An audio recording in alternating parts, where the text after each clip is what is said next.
Welcome to the deep dive. Today, we're taking a plunge into some really interesting source material. We've got notes and insights from a therapy supervision session, Drawing on Work by John Frederickson and Yuval Alan. Our goal here is to look at the really complex and frankly deeply human work of therapy. We want to use these notes to kind of unpack what therapists can actually do, and maybe just as importantly, what they can't or maybe shouldn't try to do. And sort of woven through all of this is this idea of shared humanity in the therapy room. You know, the fact that it's really two imperfect humans working together. That's exactly right. These sources, they give us a unique window, not just into therapy itself, but into that critical learning process therapists go through in supervision. It's really where theory meets the, well, sometimes baffling reality of human interaction. It's where they hone their clinical understanding. Okay, so let's jump right in. The notes, they start off with the success story shared in the group. It describes a therapist having a real breakthrough moment. They recognize what's called a patient enactment. Right, an enactment. Yeah. That's basically when a patient, usually unconsciously, brings an old pattern, a dynamic from their past, often from early relationships, right into the relationship with the therapist. They're not trying to do it, but they end up sort of acting out these old ways of relating. Exactly. And in this specific success story, the therapist didn't just spot the enactment. The sources say they found, like, just the right words to discuss it. And this intervention helped the patient connect with what the notes call their true will and true self. It helped them see they had agency, the power to decide things for themselves. Yeah, not just in therapy, but outside too. And the sources really emphasize the impact of that moment. They mention both the therapist and the patient felt so happy. It wasn't just a clinical technique clicking into place. It was this really powerful shared experience of being seen, of finding agency. It just underlines how vital it is for the therapist to clearly see and name these dynamics. Yeah. That act itself can be incredibly transformative. Seeing and naming. Yeah, that feels fundamental. Okay, so holding on to that success, the notes then shift to a really common challenge, one that probably sounds familiar to anyone who's been in therapy. The patient says something like, the last session was good and I felt worse afterwards. Right, it sounds like a total contradiction, doesn't it? Good, but felt worse. Yeah.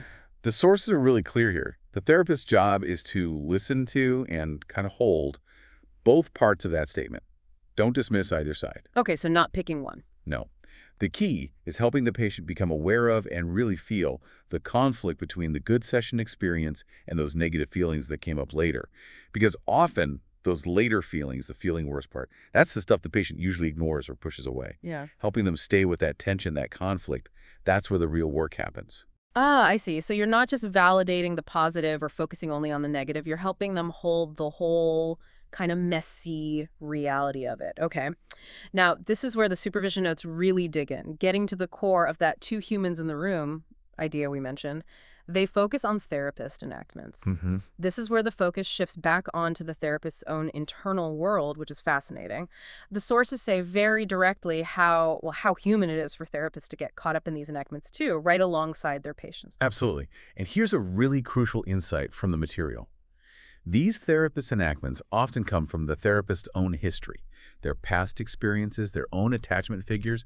The therapist might find themselves having feelings or reactions towards a patient that are actually echoes of their own past relationships. Wow. So it's not just the patient bringing the past into the room.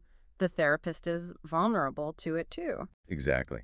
And what's maybe most important, or perhaps surprising, is how the sources frame this whole thing. Recognizing these therapist enactments isn't presented as some kind of failure, like the therapist messed up.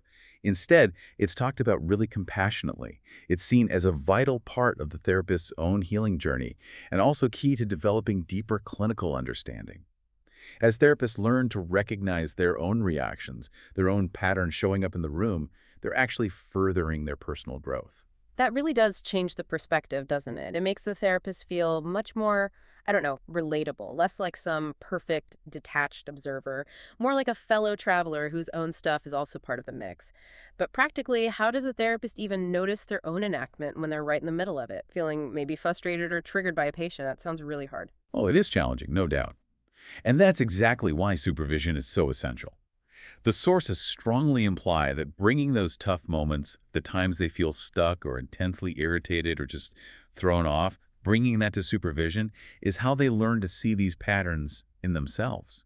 Their own feelings become essentially clinical data to explore and understand. Okay. Okay, that makes sense. Let's make this more concrete. The notes give some specific examples. The first one involves a patient saying something like, the thoughts just don't want to come out. Ah, yes, a classic moment. Yeah. It seems subtle, but the patient is usually unconsciously denying their own agency there. They're talking about their thoughts like there's some external force, something separate that doesn't want to play ball. Right. And the notes contrast what happens next, depending on how the therapist sees it. Exactly. If the therapist doesn't recognize this as a defense mechanism, a way the patient is protecting themselves by making it external, what happens? Well, the therapist might feel frustrated because nothing's happening, or anxious because the session feels stalled. They might even detach a bit because the patient doesn't feel fully there. Okay, but what if the therapist does see it as a defense? How does that change the dynamic? Well, the sources show that seeing it as a defense lets the therapist understand how that defense is actually hurting the patient. They can see how, in that moment, the patient is using this mechanism, the thoughts won't come out, to essentially hide their true self, their own ability to think and feel and connect. And the notes provide a really powerful example of how the therapist intervened. The therapist actually says, and this is a direct quote from the source material, when you don't let your thoughts come out, you can't come out, and then we can't really meet you. I wonder what feelings are coming up here with me before you don't let the thoughts come out. That's such a potent intervention, isn't it? It does several things at once. First, it gently points out the impact of the defense on the patient. You can't come out, we can't meet you. It highlights the relational cost. But then, notice the second part. What feelings are coming up here with me? The therapist brings their own experience into it, gently.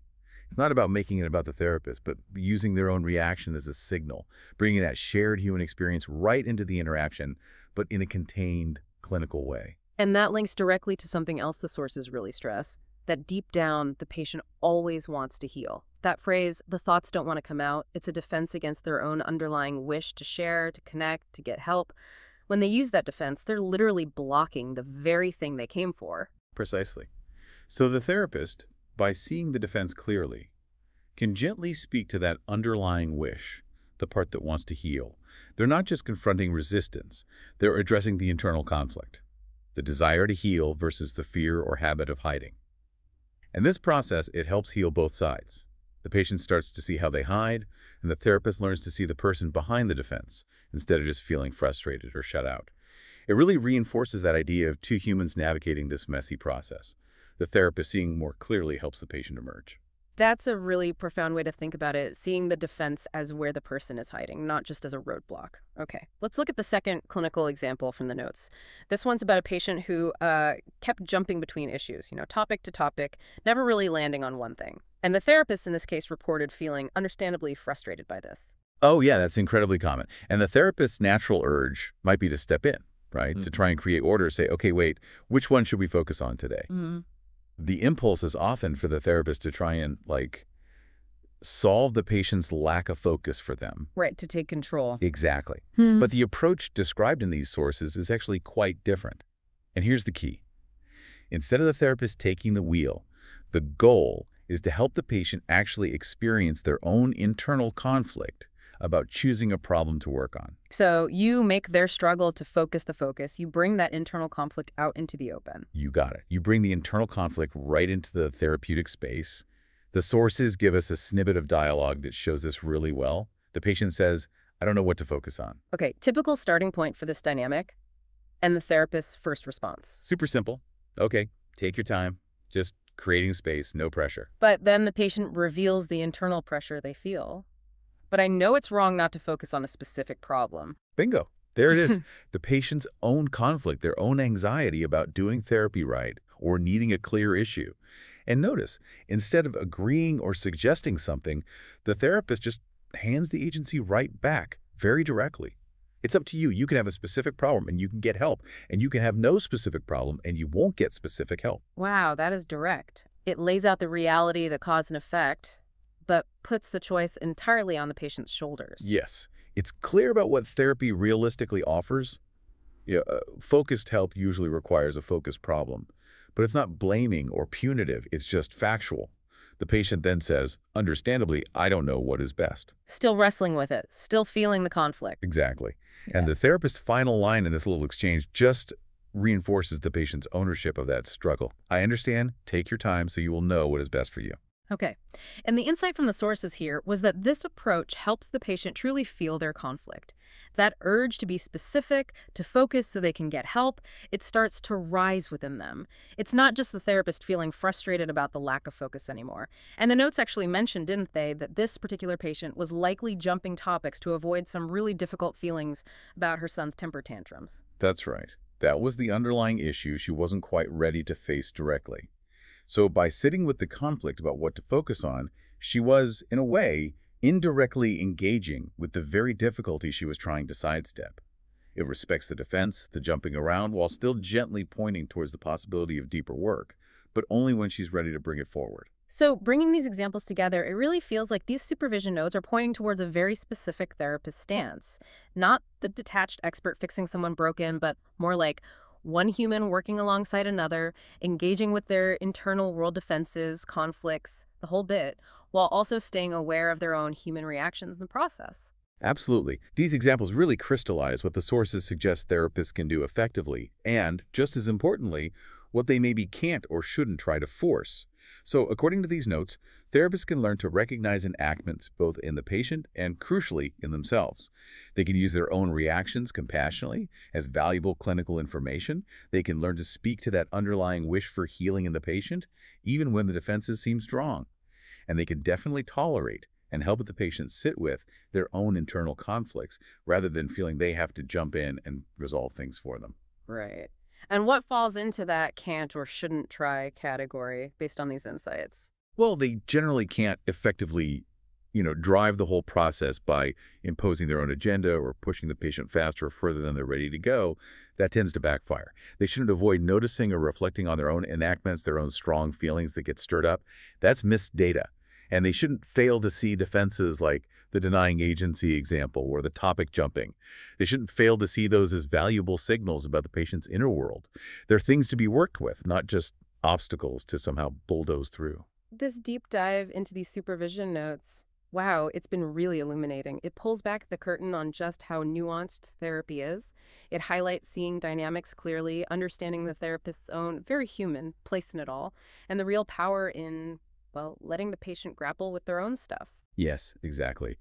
And if we zoom out a bit, these sources really suggest that acknowledging the therapist's own humanity, their history, their potential for getting caught in enactments, the times they feel lost or frustrated, that's not a weakness at all. It's actually an essential part of being truly present and effective in helping another person heal. It really comes back to that core idea. Two humans, one definitely not perfect, trying to help another navigate their world. That lands really strongly. Okay, so here's a final thought for you, our listeners, to maybe carry with you, drawing from the spirit of these ideas.